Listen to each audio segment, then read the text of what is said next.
of start this off by saying that it has not been an easy road of entrepreneurship for me whatsoever. You know, it may look like it. Just down the street from here, we have a 25,000 square foot facility, over 50 full-time employees, well over 150,000 active members in our community. This year we'll pass over 1 million members in our community.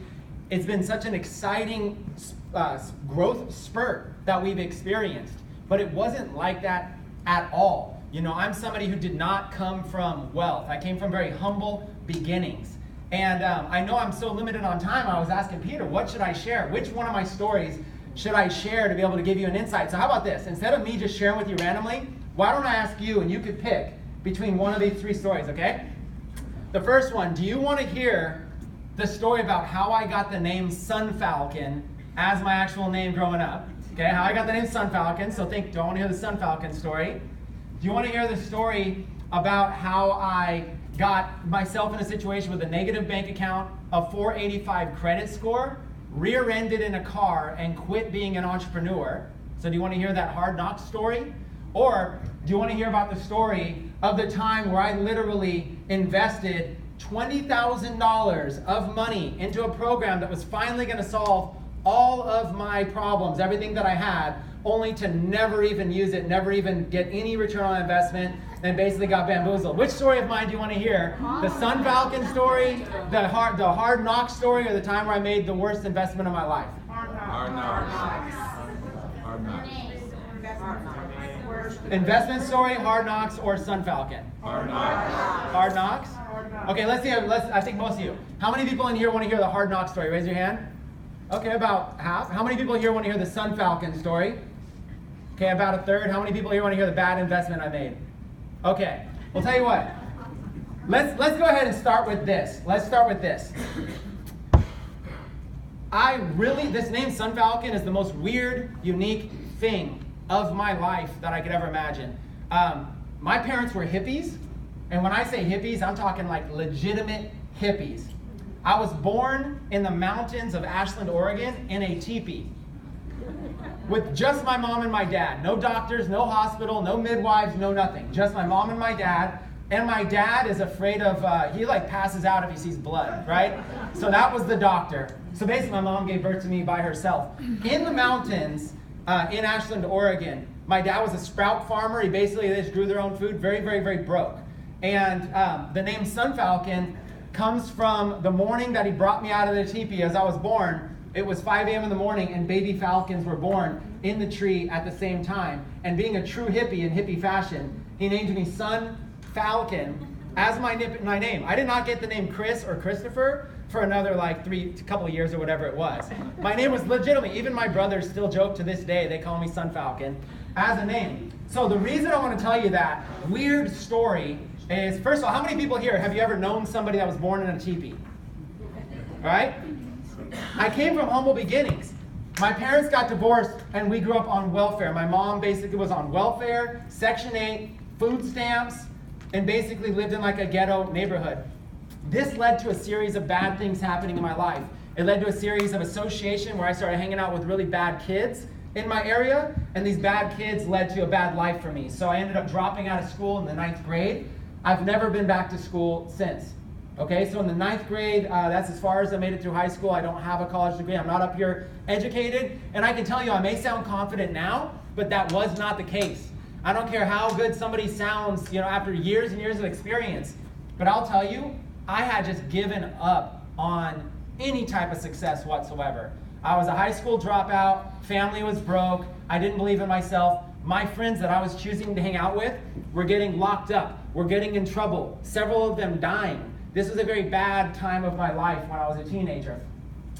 But I didn't let that stop me. For whatever reason, I thought to myself, there has to be a better way. There has to be some way that I can become successful and help out my mom. So my first big dream was wanting to help my mom become successful. Now, it's difficult, okay?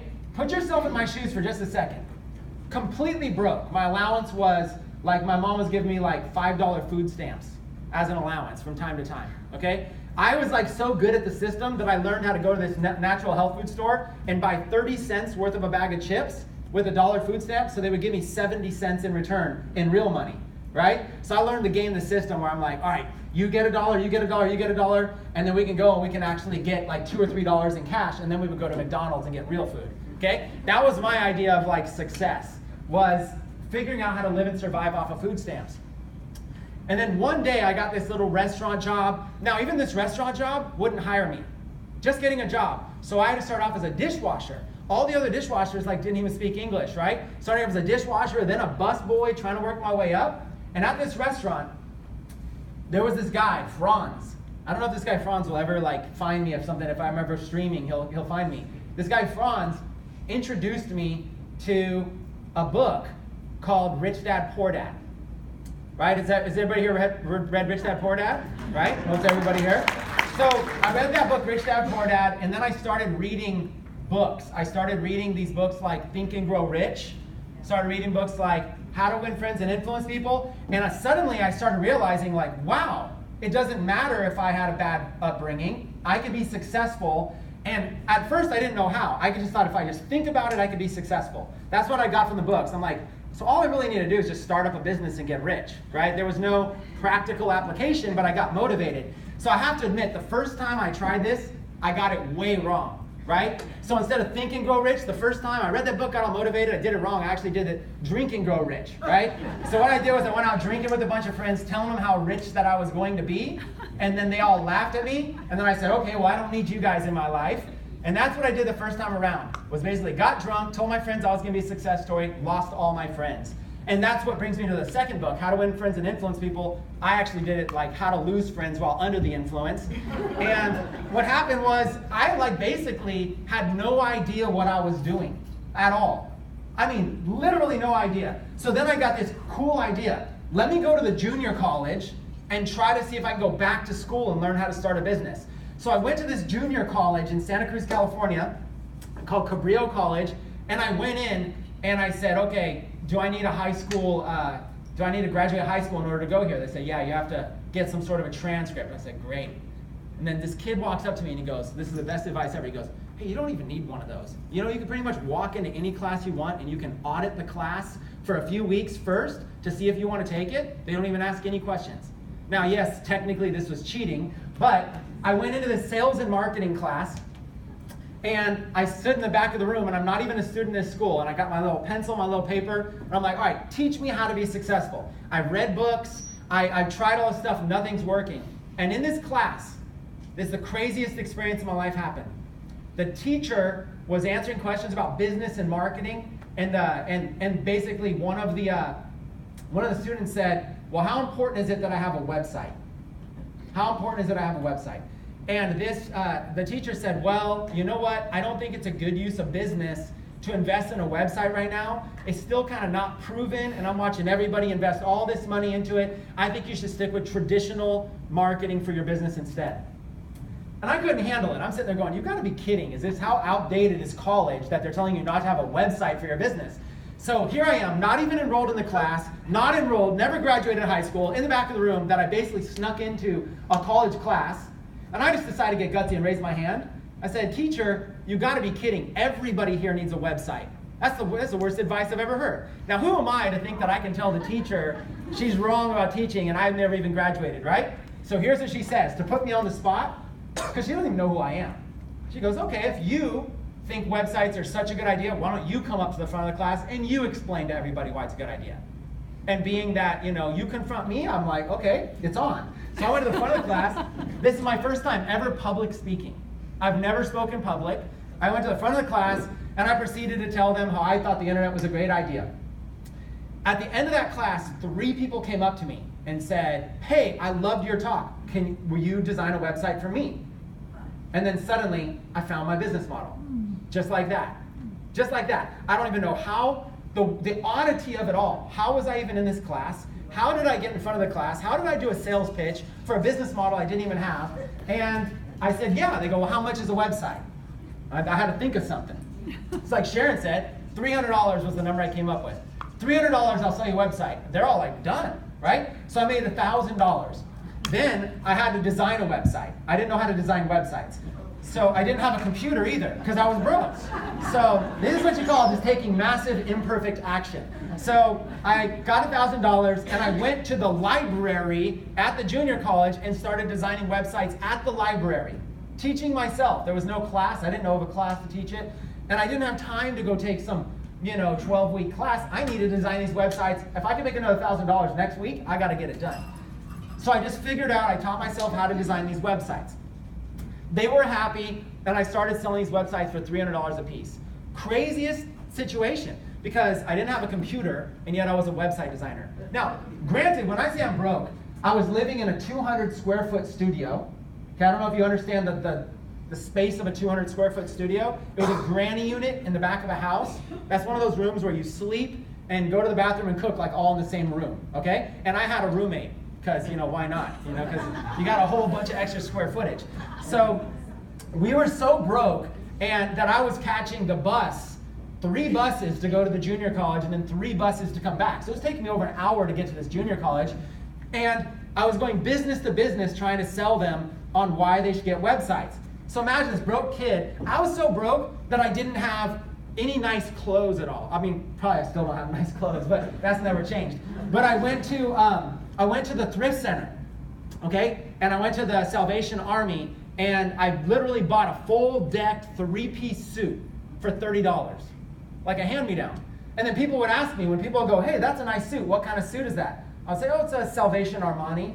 And that was, that was my confidence building name. So I wore this Salvation Armani. My dress shoes were so old that they would like flap in the beginning, the front part of them. My shoes would do more talking than I would.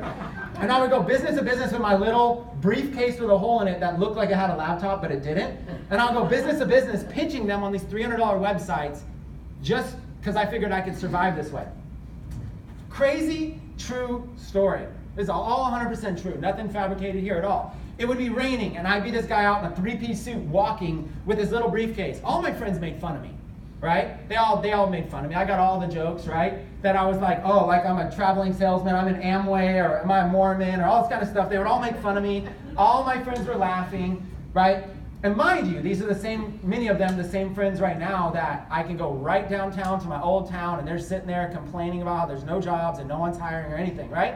I just was willing to do whatever it took. But when you're that broke, it's extreme. There's no money. It was so bad. I don't know if anybody can relate to being just flat broke. Now, most of us are probably entrepreneurs, so you might have gone through this, right? This roller coaster of ups and downs.